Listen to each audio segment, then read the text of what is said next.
Chapter 22. Echoes of Reality. Sunlight streamed through the warehouse's jagged skylight, illuminating motes of dust that hung in the warming air. Selene stood on the concrete floor, gazing at the aftermath of their grand fusion ritual.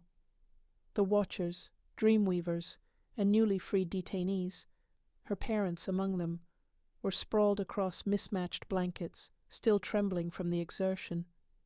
Sleepy murmurs and soft weeping punctuated the hush that had followed their colossal effort. She could scarcely believe they had succeeded in healing the meltdown's tear.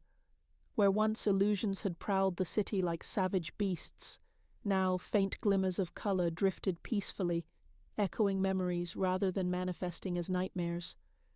If she closed her eyes, Selene could sense a new equilibrium in the dream realm, a gentler pulse. Draven leaned against a broken support column, his expression locked between awe and exhaustion.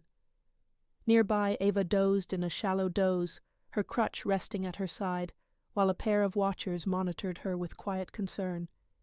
Ethan approached Selene from behind, hand brushing her shoulder. "How do you feel?" he asked softly. She inhaled, scanning the warehouse's interior.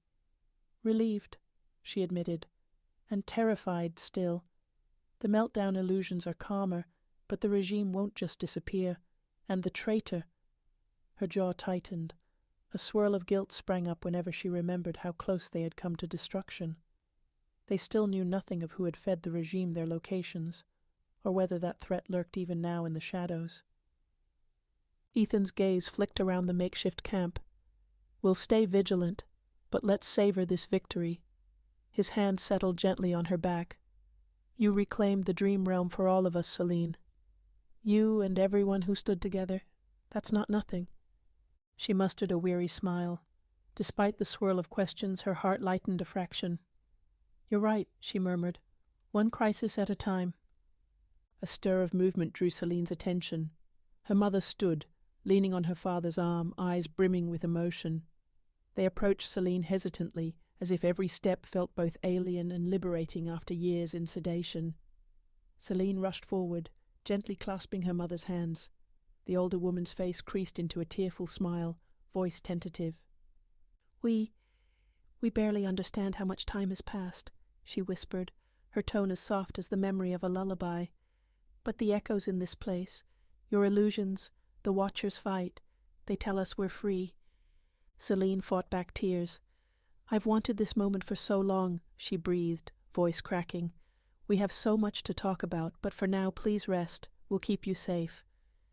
Her father gave a shaky nod, emotions too thick for words.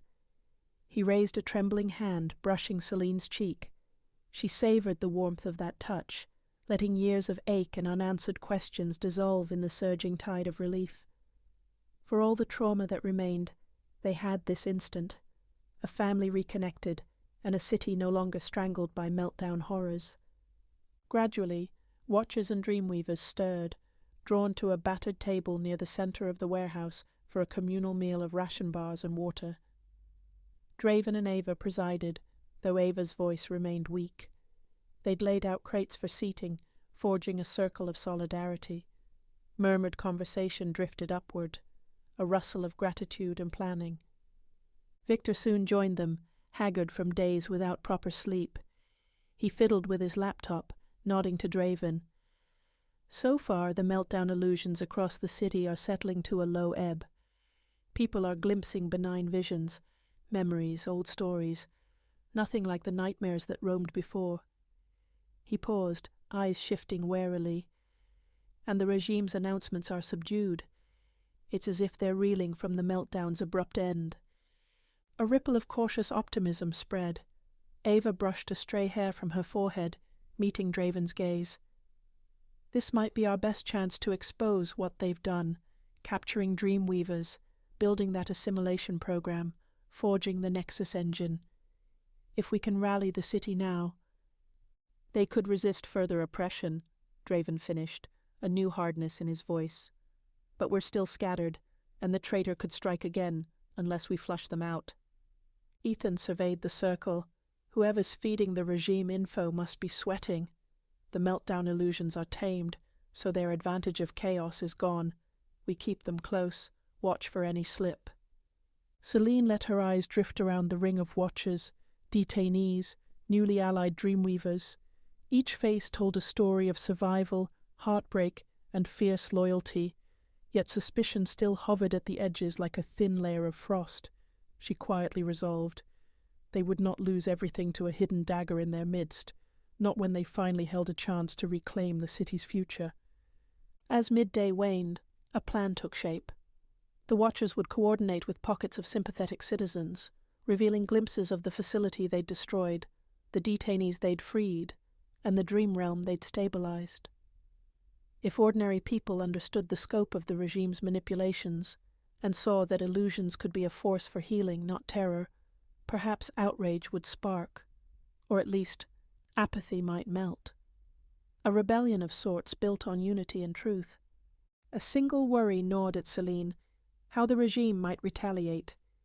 Yet in the flicker of illusions around them, now gentle, drifting like stray sunbeams, she sensed the Watchers' collective power. Their illusions no longer hinged on fear. They'd proven they could shape the meltdown's raw energy into a shared tapestry. If the regime struck, the Watchers would stand as one. In a quiet corner, Selene found herself alone for the first time in hours. She sank onto a crate, exhaustion wrapping her limbs. The swirl of illusions danced near her feet, but their presence felt peaceful now, echoes of her memories, not savage nightmares. Slowly her breathing steadied. A soft voice spoke from behind. "Ava." "You did it, you know," she said, carefully leaning on her crutch. "Oneiric Fusion on a scale none of us imagined. The meltdown illusions. They're practically tame." Selene glanced up. "It wasn't just me. We all linked, but thank you." She sighed, shoulders heavy. "I'm relieved, but I also feel more afraid. Like everything's bigger than I ever dreamed. The meltdown was just one piece." Ava nodded, sympathy etched in her gaze. "We've seen illusions be monstrous. Now they can be guardians. But we need a plan to anchor them in a way that doesn't rely on constant vigilance. The city can't tiptoe forever." Selene swallowed.